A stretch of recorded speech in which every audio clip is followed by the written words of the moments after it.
This program is brought to you by Tab. We're on. Download the app today. What are you really gambling with?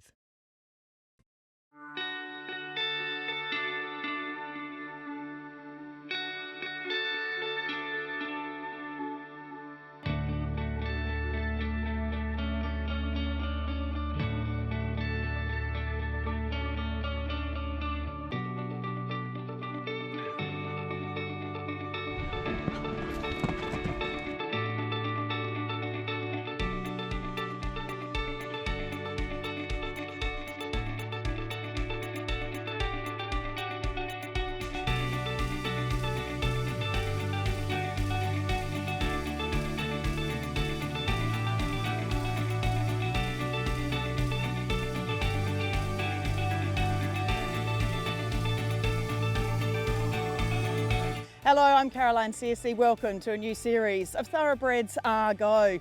This is my 9-year-old gelding, King William, and we'll feature him in coming weeks, being beautifully cared for away from racing by Amber Ashby.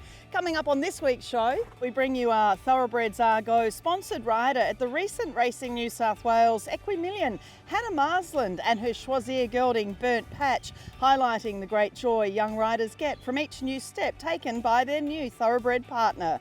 Western Australia has a unique thoroughbred rehoming program combining the best of models from other states, and with enormous care taken to find the right homes for off-track thoroughbreds, we visit their off-the-track estate to find out more. And in Arrowfield Studs, beyond the winning post, where are they now? We look at the happy and healthy retired stallion Testa Rossa at Vinery Stud. That's all coming up on this edition of Thoroughbreds Are Go.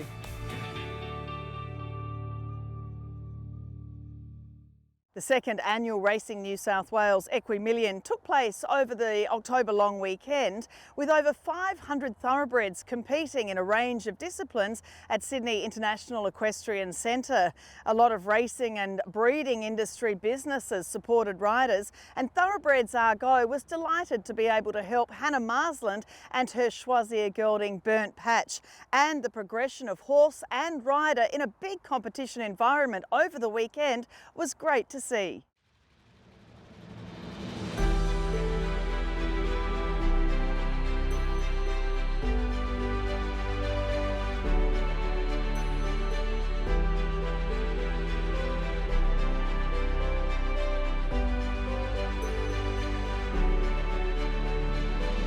It's been wonderful to see you out here with Burnt Patch this morning, or as he's known, Sheeny Park Royalty Boy or Roy Boy.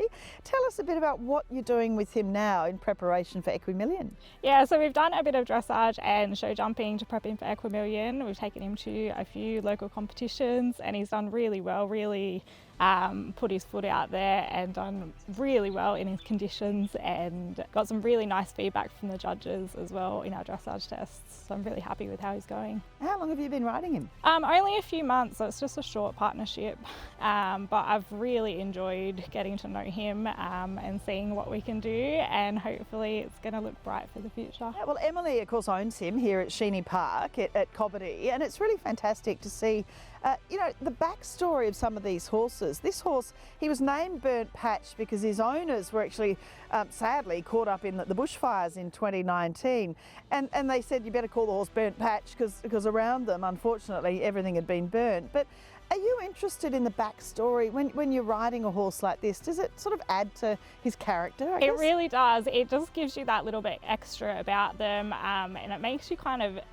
appreciate where they've come from, and just like the whole journey with them really makes a difference. Yeah. Well, he won a race. He was trained by Barb Joseph and Paul Jones, and he did win a race at Queanbeyan, and he still, is a thoroughbred. What do you see in him that are thoroughbred qualities? So he's just really willing. Anything I put at him, he's willing to try. He's very versatile. I can do anything with him, and I'm sure he'll give it his all and give it a go. I just love the trainability of them. They're just so capable and really fast learners. They're very different, like each horse is very different, but you kind of get used to what they feel like and learn with them at the same time to work out what will work best for the partnership between these. You've been involved with thoroughbreds, your mum's been involved with thoroughbreds, and they do take to whatever you're trying to teach them. I mean, with his jumping, you know, he's obviously by Schwazier, who was a wonderful world champion sprinter, won at Royal Ascot and stood at Coolmore Stud as a stallion and has produced so many Group 1 winners himself. But he was renowned for not only that chestnut coat and the flaxen mane and tail, but he had this huge hindquarter on him that gave him so much power. Can you feel that in Burnt Patch? I definitely can. He's got a little bit of spring in his step, especially when we're jumping. He seems to really enjoy it. But yeah, I can definitely feel that hindquarter working, and hopefully it will make him a great jumper. I'm quite lucky. He's got quite a quiet personality, so he takes everything in quite well, and the atmosphere. Luckily, I've been able to get him to a few competitions to kind of expose him to those sort of things. But yes, containing him will be a little bit of a challenge, but I'm sure we'll be able to do it. The partnership between me and him is working quite well together, and I've kind of worked out how to get the best work out of him, so hopefully it will all come together on the day. Have you been interested in his pedigree background? I mean, his dam is by Galileo. She's a half-sister to an absolute champion called Sunline. Do you sort of prick your ears sometimes if you hear some of the names that within his pedigree? Yeah, I do. I had a little look at his pedigree and saw a few names in there that brought my attention to. It's very interesting to see all the breeding behind him, to see what qualities he gets from them as well. At Equimillion, so we'll follow up once you've competed. What are you hoping for? What would you like to achieve at Equimillion? I just want a really nice, relaxed test, hopefully a clear show jump round, and I'll be happy just for him to perform well on the day and do what he can do best.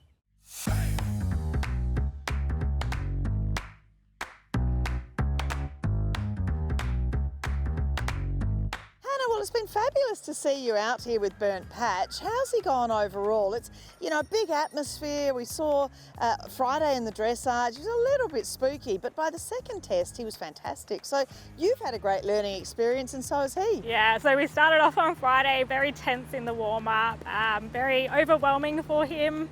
It was a massive atmosphere, so he just had to soak it all in and kind of adapt to how it was. First test was a bit tense, but still got a few really nice moments. Our second test, much improvement, much more relaxed. He was a lot happier in that one and kind of took it all in his stride. Yeah, and then the jumping. So today we filmed the first class that he was in with the jumping.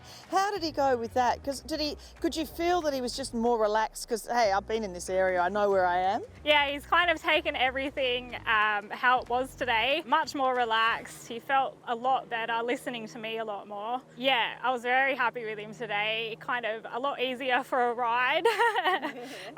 Yeah, very happy. How much does he benefit from this sort of a show? Because some of the country shows you might go to, they might actually be louder and noisier and everything, but every step is really valuable, isn't it? Definitely. Anything I can get him out to, anything I can expose him to helps with everything, really. It just gets him out and about, and hopefully each time he'll improve. I've been looking at everyone's brands and all the horses that I've looked at and kind of has stood out to me. I've looked at their brands and I've kind of looked at where they've come from. I'm very interested to see all the background behind them now. Yeah. But do you think there'll be a lot of people that will go, you know what, I've never really thought about going to the races or, you know, following a horse or anything. Do you think there's that transferal of interest as well? I think they will be. I think hopefully people will follow the horses from the track all the way through to the end of their racing journey, and then hopefully they might be able to get them into the next chapter of their life after racing. So what's next? What's next for you with Burnt Patch? Just a lot more exposure, some comps. He'll probably have a nice break, a well-deserved break. Yep. And just get him out and about and doing some more things. Well, it's been a pleasure getting to know you and having the involvement with you. So well done, and then everything seemed to have gone really well. Yeah, very happy with the weekend. Yeah.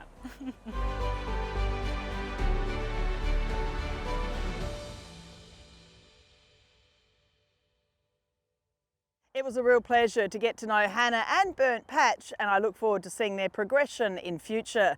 Coming up after the break on Thoroughbreds Are Go, racing in Western Australia and what it's doing to look after thoroughbreds away from the track.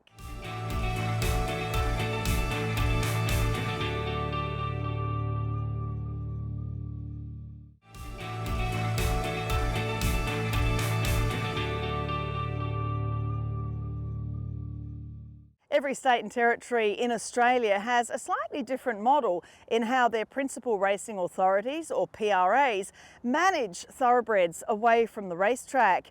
Racing WA has an outstanding program involving retrainers, equestrian experts and an incredible property, as explained by Racing WA's Dr. Anna Smet.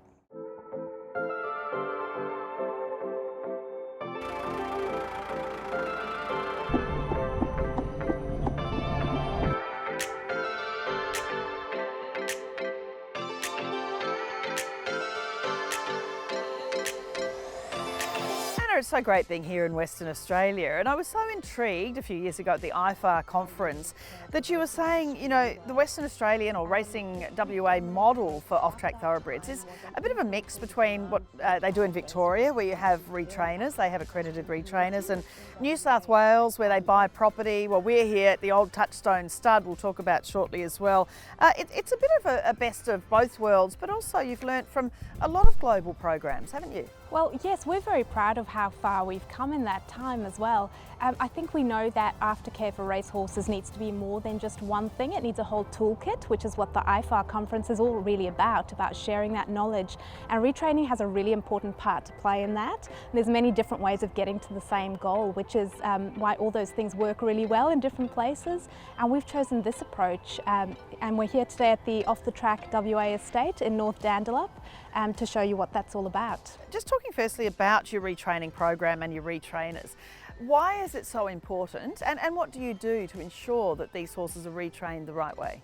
Well, the program we run here through our off-the-track estate, it's connected with retrainers who are very experienced in their field.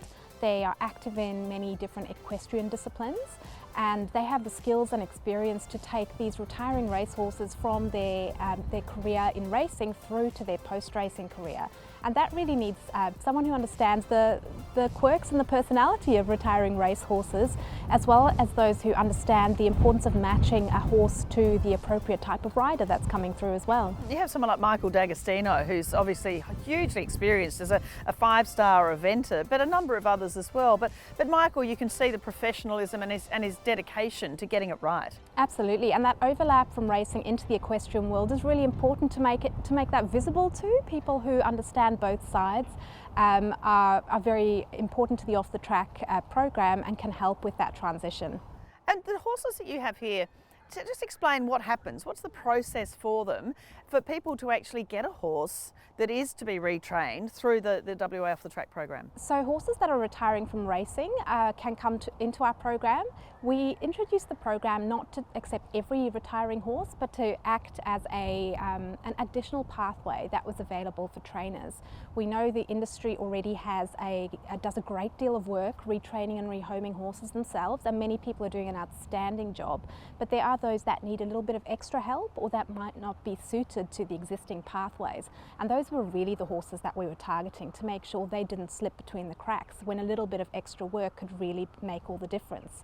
So when a horse retires from racing, if they are interested in putting them into our program, there is an application form, and there is a vet check involved too, because the horses do go into ridden work. That's the intention. Trainers do receive a rebate for that vet check, and there's also the expectation that they would be behaviourally suitable for the kind of work they're going into. Michael, it's a really interesting program that WA Off the Track runs here in Western Australia. Tell me about your role as a retrainer. Carolyn, we are an official retrainer, and at the moment there's 4 of those appointed by AROA. This is our second rotation, so we're in our 4th year of being an official retrainer, and it's been a really interesting experience because it's a relatively new initiative in WA, as I say, only 4 years in, and we've really enjoyed it so far. And we think we've been making a difference, importantly, finding homes for horses off the track. And you've been a big advocate for thoroughbreds, you know, and what they can do in the competition world for a long time. The importance of actually getting the right horse with the right person, I mean, that's what you're really aiming to achieve, isn't it? Matching that right horse with the right purchaser is just critical, because it's about longevity. Like, we want this horse to have a home for life, to continue on to develop the groundwork that we've done, and to really make sure that it's all about sustainability and long term. So the vetting process for a potential purchaser in WA is quite stringent.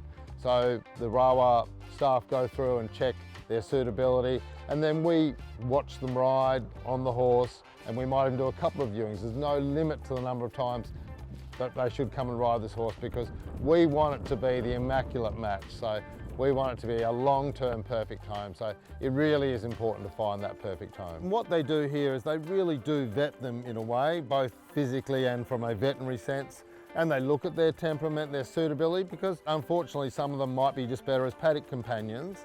But that's why this process of making sure that the suitability of the horse will be long-term right is critical. So yeah, it's been, the off-the-track estate's been a real bonus for us. There's a lot that goes into it, the work you're doing and everyone here, there's so much that goes into it that racing owners need to think about when they retire a horse. Yeah, exactly right. And the trainers have become a lot more savvy and understand the importance of, you know, making sure the horse finds the right home after racing. It really is now as important as anything. So I've noticed a real change in trainers' attitudes and responses. And you know, for us, when we get the horse, it's all about trying to sort of see what their temperament is and see what they might be best suited to, because it's not just eventing or dressage or competition sports. It might be trail riding, it might be polo or polo cross. So there's a whole range of potential disciplines a horse could be suited for. And the riders taking them on, you know, that extra coaching, that's so important, isn't it? To not just have a thoroughbred and think you're just going to get out and ride it. That extra sort of, you know, education about the horse is so vital for particularly young people taking on the breed. Yeah, exactly. That's such a good point, because like we all know that horses, they're living, breathing animals. You know, they have a lot of challenges, and there might be a diet issue or something else that's affecting them. And so having that sort of coaching and that instruction and that assistance to give you another opinion is so important. But it's really about just getting them out and trying to get them used to life after racing and not just being in that racing mindset. So tell us about this estate. As I said, it is the former Touchstone Stud. It's a wonderful, already established thoroughbred property, but you've obviously had to tweak it for the rehoming and the smaller yards, and it's a fabulous facility. We love it, absolutely. It's our multi-purpose equine welfare facility here in WA. It facilitates the retraining, but it also allows us to provide for emergency care should that be needed as well. So it has in some ways come full circle from the breeding through to the retirement of horses. And great staff here. Kate and the team do a wonderful job. It's great. It's so important to have the right staff to deal with these horses. Oh, absolutely. And that knowledge of the thoroughbred breed, the retired race horses, is so exceptional in the people that work with these horses day to day.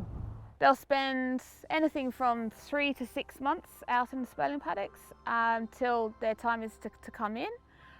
During that time, they'll also be seen by the animal hospital at Murdoch University for a full health screening, feet x-rays, a gastroscope and a full gait analysis, so that we know where they're at, if there's any work that needs to be done or any medication needed. Once they're up here and put into a little bit of work, so they might start on the walker and get their conditioning up a little bit. They'll obviously get their shoes put on, back on, a bit of lunging, a bit of long lining, whatever each individual horse needs. You know, getting to know them as well, getting them groomed. Do they hard tie? Do they cross tie?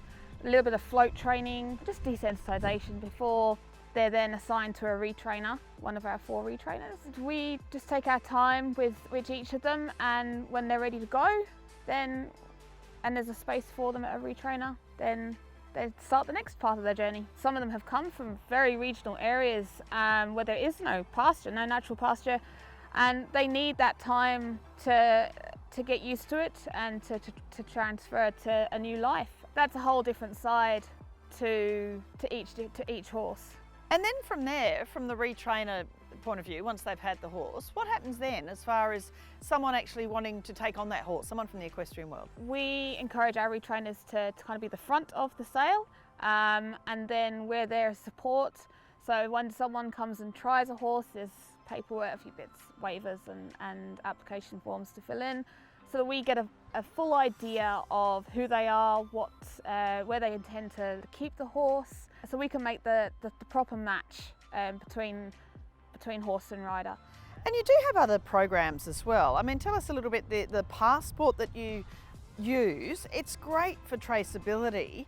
I'm just interested, you know, what happens, how it actually operates, and what happens if someone wants to give a horse back? What sort of support is there in that case? The off-the-track passport is our initiative that is about extending the traceability of horses beyond the duration of their racing career.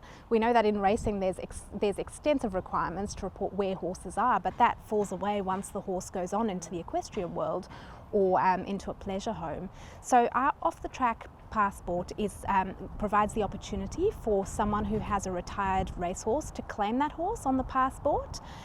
It's incentive based, so it then allows them to access a wide range of different benefits and discounted offers from a range of different local and national equine providers. It will have a better idea of where retired racehorses go after they leave racing by creating this kind of community. The Off the Track WA Community Fund, you see horses being meaningful to people's lives in so many ways, and that's not always celebrated quite as much as their ridden achievements. But retired racehorses can give so much, and they provide so much to their human carers. And the horses that are sold through our program do actually go with vouchers for coaching after they leave.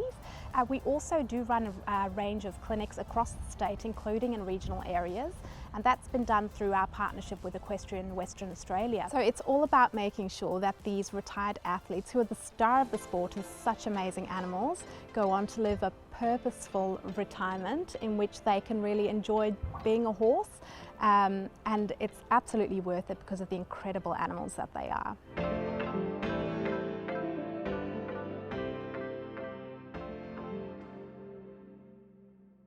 An outstanding program in Western Australia, and always great to learn from the different models around the country.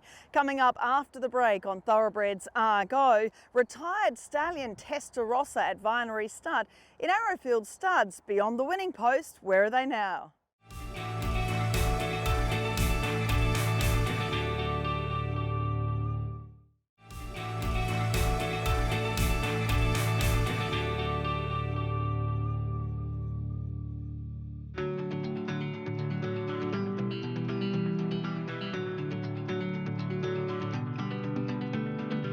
Reduced choice, but he can't go on. Miss Pennymoney's gone past him, but Testa Rossa's clear. Adam, a horse like Testa Rossa, a stallion who's rising 28, it's just been wonderful to see the condition that he's in here at Vinery Stud, and he obviously means so much to so many people here. He does. He's been here at Vinery for a very long time now, so he's part of the furniture, so to speak, but he's just a lovely horse to have around. Such a good temperament. From the day we got him as a young stallion, he just had that real good demeanour about him, and he's been a popular horse. Even with the many visitors that we have here at the farm. I know in our open day, a lot of people come up to me and ask if they can come and see Testa Rossa, and if I happen to point him out in the paddock, you can just see the glee in people's faces when they realise it's Testa Rossa out there. Belvalon and Testa Rossa are coming now. Testa Rossa's going to blow them away in the last 100. On the racetrack, and this is the incredible thing, people forget how great these horses are that become good stallions. 6 Group 1s, but he was also second in that incredible Caulfield Guineas to Redute's Choice, the 2 top colts of that era, and 4th in Sunline's Cox Plate, and winning so many other stakes races. He was one right out of the box. He was an absolute star on the racetrack, there's no doubt, and let's not forget that he also won a Magic Millions, in his 2-year-old years. So, he was an absolute star. As you said, he was a 6-time Group 1 winner from, 1,000 metres. He won a Lightning Stakes in a tick over 56 seconds, and then up to a mile. And I think when he won one of those mile races, he was carrying 59 kilos on a heavy track and came from barrier 16. So he was an absolute superstar on the racetrack. We all remember that, very memorable Caulfield Guineas with Redute's Choice. And it was such a good stallions race, Also behind him that day were Commands and Pins. So he was a true racetrack star. And of course he's had the Group 1 winners. We know, of course, Hortensia, she's gone and won a Nunthorpe. We see when these horses overseas can go and do that. Testifiable, Rostova, those sorts of horses. But as a broodmare sire, we've even just seen Vow and Declare winning recently, years after winning a Melbourne Cup, winning a group race. But there's so much longevity to these stallions through the pedigree pages of their daughters. What's his day-to-day care? I mean, he looks in incredible condition. Oh, look, not much has changed really. You know, he's been a wonderful stallion for us, and he gets, you know, treated exactly the same as the other boys. The only thing he's not doing is covering the mares.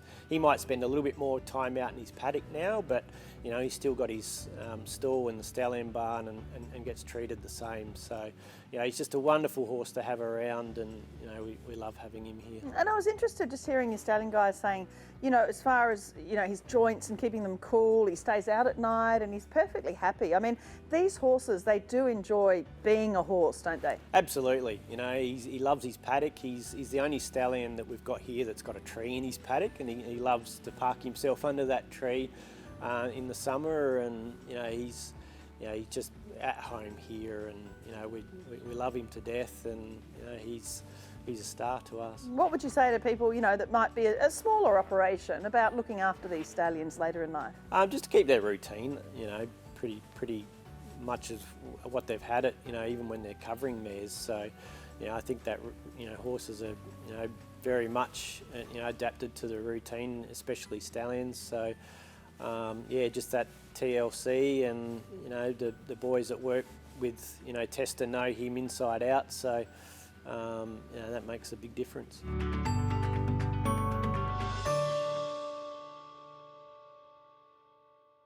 That is Thoroughbreds Are Go for this week. Don't miss next week's show as we return to Racing New South Wales Equimillion and see the Thoroughbred Breeders New South Wales sponsored riders in action.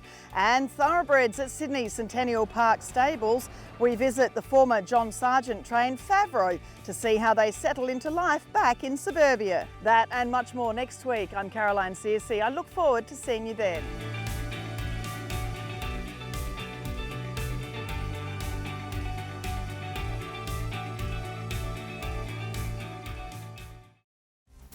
This program is brought to you by Tab. We're on. Download the app today. What are you really gambling with?